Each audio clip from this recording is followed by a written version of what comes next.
হাই friend, আজিৰ শনিবাৰৰ বজাৰটো দেখুৱালোঁ। এই আমাৰ মানুহজনে আনিছে এইটো মাছ আৰু ইয়াতে আলু আনিলে। ইফালে এইটো কি কয় মাটিৰ আলু এইটো মাটিৰ আলু দেই। এই চাওক, এইটো নৰম হ'ব নেকি ভিতৰত? এইটো একদম মাটিৰ আলু। এইটো বহুত ভাল বস্তু, কিন্তু আইৰণ হয়। আইৰণ ভিটামিনত 1 নম্বৰ হয়। এই বস্তুটো বইল কৰি পেলাই খাব পাৰে, মিঠা হয়। আৰু তাতে চেনিও দি পেলাই বইল কৰিলে আৰু ভাল। কাৰোবাৰ যদি চুগাৰ নাথাকে চেনি দি পেলাই খাব পাৰিব। আৰু সদায় নহয়, মাজে মাজে খাব লাগে, ভিটামিন থাকে। ৰাতিপুৱা মৰ্ণিং ব্ৰেকফাষ্টত খাব লাগে এইটো। আমি মাজে মাজে এনেকৈ খাওঁ আৰু বহুত ভাল লাগে। কিন্তু এয়া মাছ আৰু এইফালে মূলা আছে। আৰু এইটো কি কয়, এই আমালোকৰ ভাষাটো এই যে খলিহৈ বুলি কয় এইটো। আৰু এইফালে এইটো চাওক, ধনিয়া।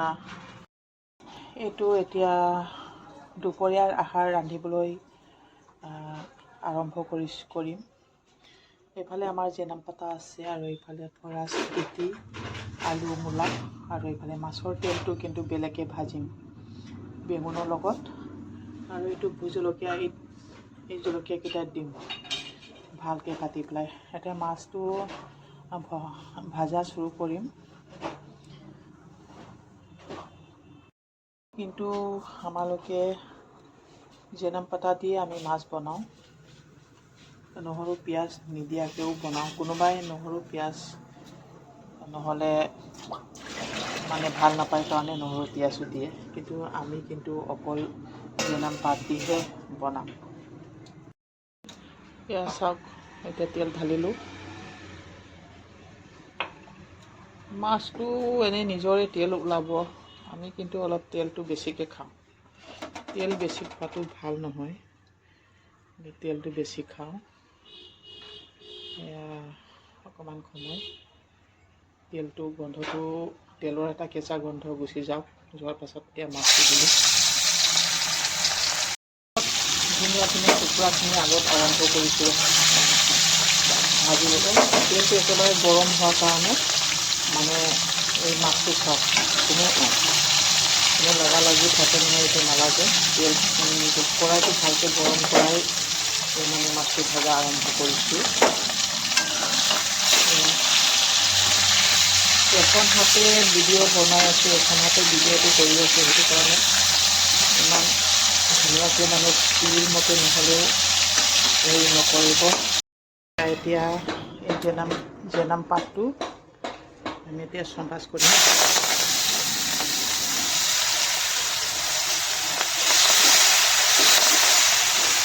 জেনাম পাতটো কোনোবাই এই জেনাম পাতটো পিঁয়াজৰো কাম কৰে আৰু নহৰুৰো কাম কৰে। তাৰ উপৰিও কোনোবাই যদি নহৰু আৰু পিঁয়াজ যদি দিবলৈ ইচ্ছা আছে দিব পাৰিব, কিন্তু আমি নিদিওঁ। আমি অকল জেনাম পাতা দিয়ে মাছটো বনাওঁ। এনেকৈ অকণমান টাইম ভাজিব লাগিব, অকণমান পকিবলৈ দিব লাগিব জেনাম পাতটো। তাৰপিছত এই চব্জিটো ঢালিম আৰু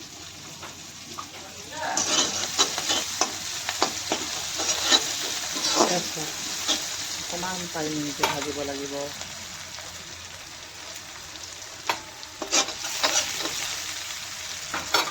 এতিয়া হৈ যাব। এতিয়া এই চব্জিটো ঢালি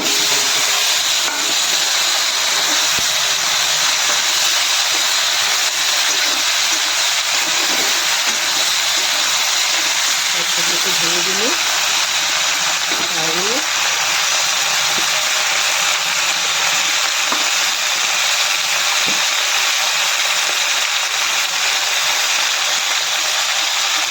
প্ৰথমতে নিমখটো আগত দিম, কাৰণ পটককৈ নিমখটো দিলে পটককৈ সিজি যায় অতি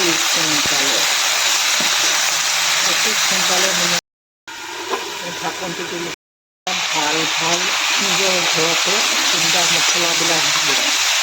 নিজৰ ঘৰতে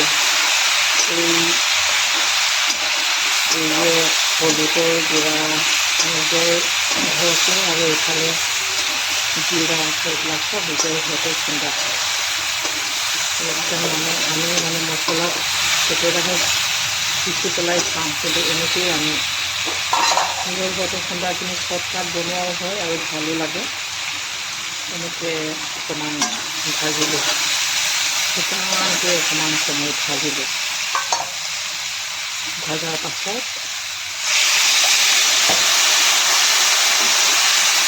আকৌ অকণমান এনেকৈ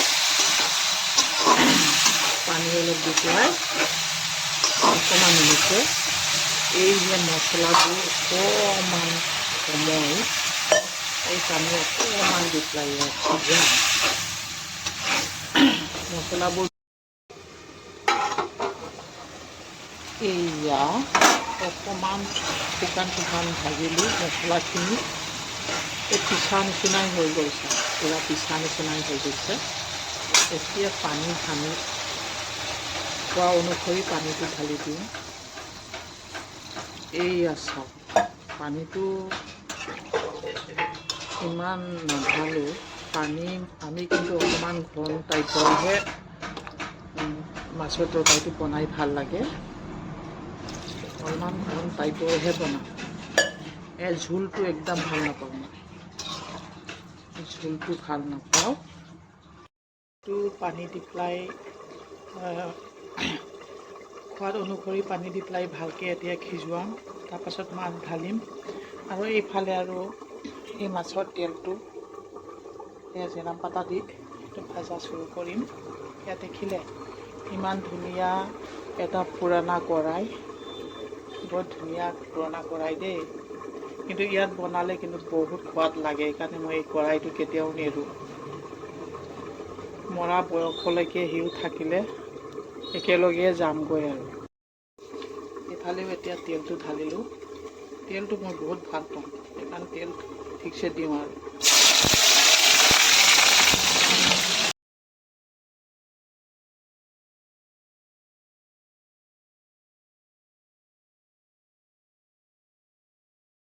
চাওক, আমি ডাইৰেক্ট মাৰ নেপেলাকৈ বনাইছোঁ কুকাৰত। আমি মাৰ নেপেলাকেই খাওঁ মানে ভাত বনাই।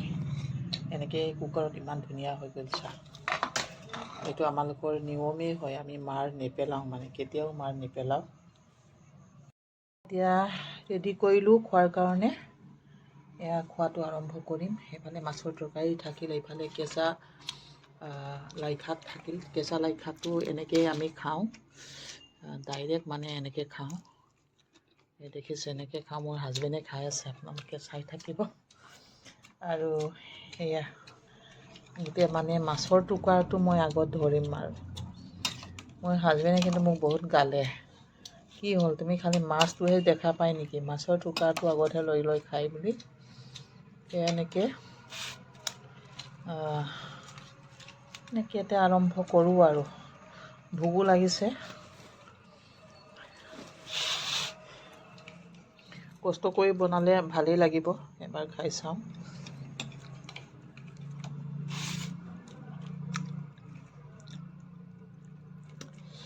ভাল লাগিছে, বহুত ভাল লাগিছে।